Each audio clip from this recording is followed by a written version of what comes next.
wabarakatuh. Waalaikumsalam warahmatullahi wabarakatuh. Mesti bagi tanggal Pak ini ada yang belum. Bahasa Indonesia Pak, biasanya. Saya kurang paham bahasa Jawa. Saya punya teman, kalau bulan puasa itu siang hari itu wudhunya itu cuma cuci tangan, cuci muka dan kaki. Oke. Nah, itu katanya untuk menjaga puasa. Nah, di mana sholatnya? Kan sholat sudah wajib. Itu untuk apa tadi? Wudhunya cuma cuci tangan, muka sama kaki. Nah, di mana sholatnya itu satu? Oh, oke. Jadi sholatnya sah atau tidak dengan wudhu semacam itu? Baik. Kita jawab ya dua-duanya. Bismillah. Alhamdulillah wassalatu wassalamu ala Rasulillah wa ba'du. Yang pertama, pendapat yang kuat tidak menjadi persoalan perbedaan niat antara imam dengan makmum. Ya, imamnya sholat sunnah, makmumnya sholat wajib, sah. Imamnya sholat wajib, makmumnya sholat sunnah juga sah. Ya, dalilnya sangat banyak sekali. Yang intinya tidak mengapa kalau sifat sholatnya sama. Kalau sifat sholatnya berbeda nggak boleh. Imamnya sholat jenazah, makmumnya sholat isya. Orang nyambung gitu ya. Imamnya sholat gerhana, makmumnya sholat maghrib. Nah, itu nggak nyambung. Kenapa? Karena bentuk gerakannya apa? Berbeda. Tapi kalau gerakannya sama, ya, maka tidak membahayakan, maksudnya tidak mengapa perbedaan niat antara imam dengan makmum. Ya. Jadi kalau jenengan masuk ke masjid disangkanya sholat isya ternyata sudah tarawih rakaat pertama, ya, maka jenengan dia tentu saja niat sholat isya. Nanti selesai imam salam kita tambah 2 rakaat. Ya, kemudian nanti tinggal mengikuti sholat tarawih berikutnya. Ya, ba'diyah isya-nya bagaimana? Nanti habis selesai tarawih nggak apa-apa. Begitu, ya. Supaya apa? Dapat keutamaan sholat tarawih berjamaah. Kenapa Bapak Ibu sekalian? Ada keutamaan khusus buat orang yang ikut sholat tarawih lengkap bersama imam dari awal sampai witir. Apa keutamaannya? Seakan-akan sholat semalam suntuk sampai subuh. Walaupun imamnya sholat hanya 30 menit, ya, 2, 3 kuliah kulawur finas konokolat, ya, pendek-pendek, ibaratnya 2 rakaat itu 3 menit 4 menit lah ibaratnya, ya. Berarti kali 4 itu hanya ketemu sekitar 16 menit, tambah witir, tambah kultum, itu setengah jam rampung. Tapi keutamaannya seperti sholat sampai subuh. Maka diusahakan bisa mengikuti sholat bersama imam sampai witir. Gitu ya Pak, ya.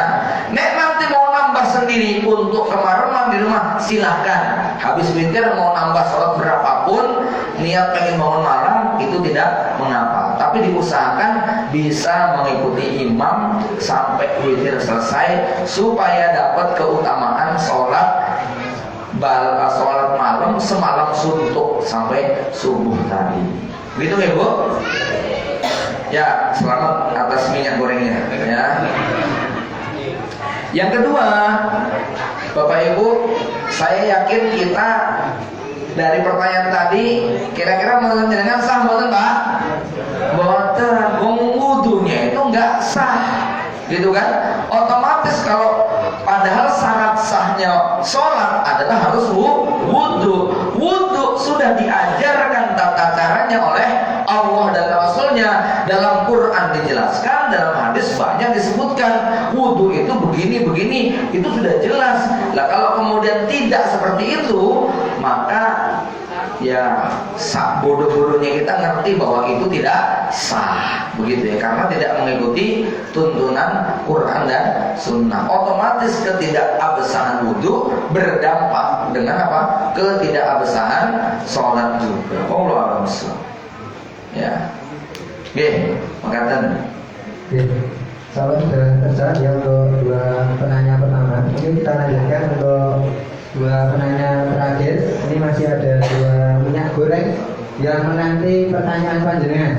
Saya berikan kesempatan bapak-bapak satu, ibu satu ya, biar adil kalau ada. Oh ini ada satu. Terus yang di luar mungkin ada ibu-ibu satu. Ini bapak-bapak sudah ada satu. Minyak goreng ini loh, mahal ini loh.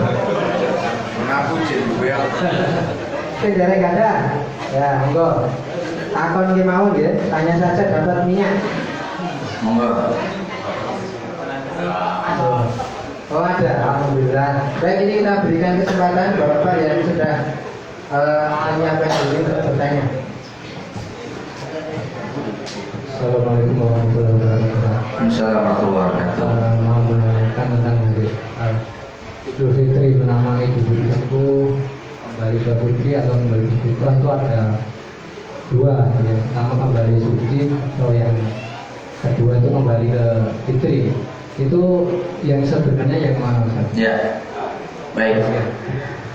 Bapak Ibu sekalian, semua hadis yang bercerita tentang Idul Fitri itu maknanya adalah kembali iftar, bukan kembali iftar, kembali futur. Ya, futur tuh fater. Maksudnya apa? Kembali makan pagi. Kenapa? Karena pada hari itu semuanya wajib makan pagi, nggak boleh berpuasa. Kalau Idul Fitri itu artinya kembali suci, maka itu tidak berlaku bagi semua orang, karena tergantung kualitas ibadahnya pada masing-masing orang tadi. Memang ada yang menyebutkan dalam riwayat tentang orang yang berpuasa penuh di bulan Ramadan, sholat malam, melakukan semua ibadah, dia nanti di tanggal 1 Syawal diampuni dosa-dosanya seperti bayi yang baru lahir. Tapi itu berlaku bagi siapa, Pak? Bagi sebagian orang. Maka tidak berlaku bagi semuanya. Adapun Idul Fitri yang maknanya Aid, kembali, fitr itu artinya makan pagi, maka semuanya itu pasti pada hari Idul Fitri makan pagi. Maka makna yang benar Idul Fitri artinya apa? Kembali makan pagi. Ngerti nih, Pak? Ya, Idul Adha kembali menyembelih hewan lagi. Semacam itu. Nah, apakah hari Idul Fitri bisa mensucikan kita? Tergantung kualitas puasanya. Kalau puasanya bagus, tarawihnya bagus, sedekah zakatnya bagus, diampuni semua dosanya, maka di hari raya dia bisa berkualitas seperti bayi yang suci yang tidak punya dosa. Bukan karena hari rayanya, tapi karena apa? Kualitas Ramadannya. Adapun hari rayanya disebut hari kembali makan-makan lagi. Sebab pada hari itu dilarang bagi kita untuk berpuasa. Haram berpuasa pada hari raya. Demikian. Ya. Untuk berikutnya tadi di luar ada ya? Ada. Monggo Ibu. Pertanyaan, monggo. Assalamualaikum warahmatullahi wabarakatuh. Waalaikumsalam warahmatullahi wabarakatuh. Kamu dan Pak Ustaz, Pak Medali. Ini Pak, saya mau tanya tentang cara membaca Al-Quran untuk dicatatkan. Itu dari awal, dari mulai sekarang kita membaca sampai juz 10 gitu ya. Itu dilanjut apa dari awal lagi gitu. Assalamualaikum warahmatullahi wabarakatuh. Alhamdulillah, jadi baru tadi pagi juga saya membuka lagi, ya muncul pertanyaan itu. Pendapat yang kuat disambung, dilanjutkan, karena sunnah membaca Quran itu dari Al-Fatihah sampai An-Nas. Nanti selesai baru mulai lagi. Jadi buat ibu-ibu yang baca Qurannya, oh ini baru juz 10, ya sudah, disabari, ya nggak apa-apa. Nek bisa ngebut, bagus, begitu loh. Tapi nih nggak bisa, besok ketika tanggal 1 Ramadan kok baru juz 15, nggak apa-apa dilanjutkan juz 15, begitu nggih. Nanti diusahakan minimal 1,5 kali khatam. Ya, Bapak Ibu, ya terakhir sebagai penutup, saya ingin berbagi tips tentang baca Quran. Bagaimana caranya supaya kita bisa khatam tiap bulan di luar Ramadan? Nek di bulan Ramadan ngapunten kebangetan kalau sampai khatam. Itu ya. Tapi di luar Ramadan bagaimana? Di luar Ramadan ada tips dan cara supaya kita sanggup. Dulu sebelum saya gunakan jurus ini susah banget ngatamin Quran tiap bulan, itu susah sekali. Sampai suatu ketika saya baca sebuah kisah tentang dua pemuda yang selalu berdebat atau bertanya tentang kalender Hijriah. Sekarang tanggal berapa? Oh, sekarang tanggal 10 Zulqa'dah. Oh, sekarang tanggal. Dia selalu tepat menyebutkan angka Hijriahnya. Akhirnya ditanya, ya akhi, apa rahasianya? Kok kamu kalau ditanya kalender Hijriah mesti apal? Iya, karena sekarang saya sedang juz ke-10. Iya, karena saya sekarang sedang juz ke-15. Maknanya apa? Dia membaca Quran berdasarkan tanggal. Tanggal 1 juz 1, tanggal 2 juz 2, tanggal 5 juz 5, tanggal 10 juz 10. Tapi saya sarankan jenengan jauh, jangan pakai kalender Hijriah. Engkau lagi kabeh gitu loh ya. Hijriahnya enggak apa, mau Qurannya ya orang kena. Maka saran saya enggak apa-apa pakai kalender Masehi, karena kita lebih hafal Masehi daripada Hijriah. Saya pun kemudian menggunakan kalender Masehi. Tanggal 1 Januari juz 1, tanggal 2 juz 2, tanggal 5 juz 5, tanggal 10 kok juz 7, utang 3. Kalau utang berarti konsekuensinya kudu dibayar, kudu disaur. Ibu-ibu yang bulan Ramadan karena haid kemudian nggak puasa di luar Ramadan, lunas nggak rata-rata? Lunas nggak rata-rata? Lunas, dalam 1 tahun mesti lunas gitu kan?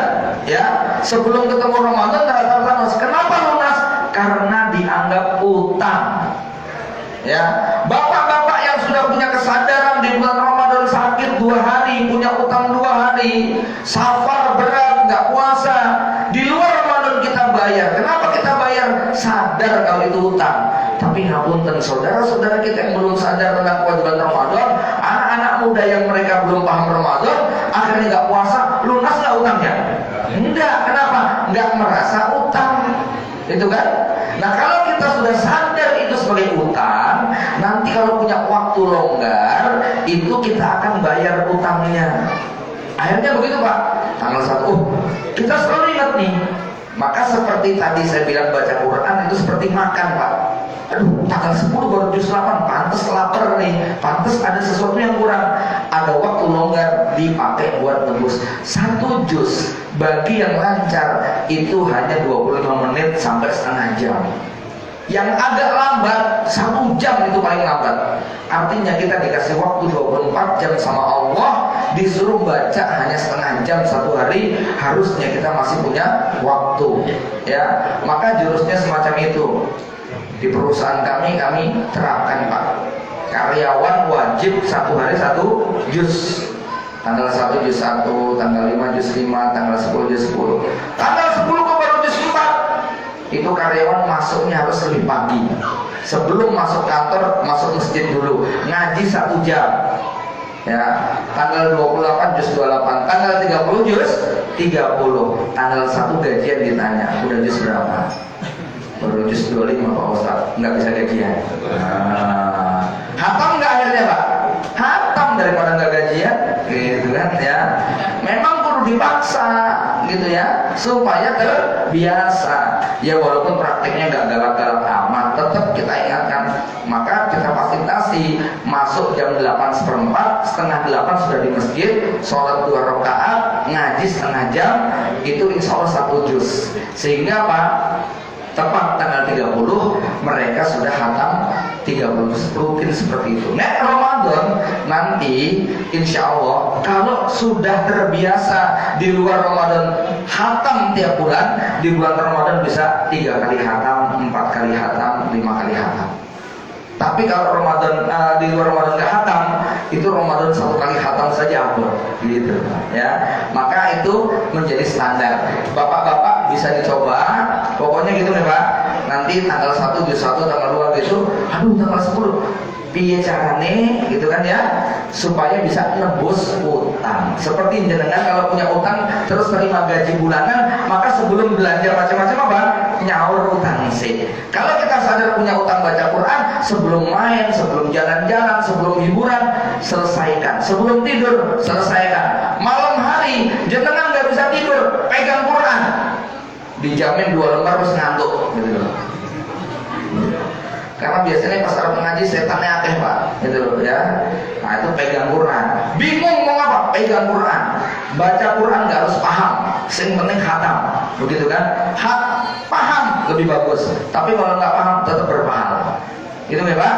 Demikian Bapak Ibu, mudah-mudahan bermanfaat. Aku qouli hadza wa astaghfirullahaladzim. Assalamualaikum warahmatullahi wabarakatuh.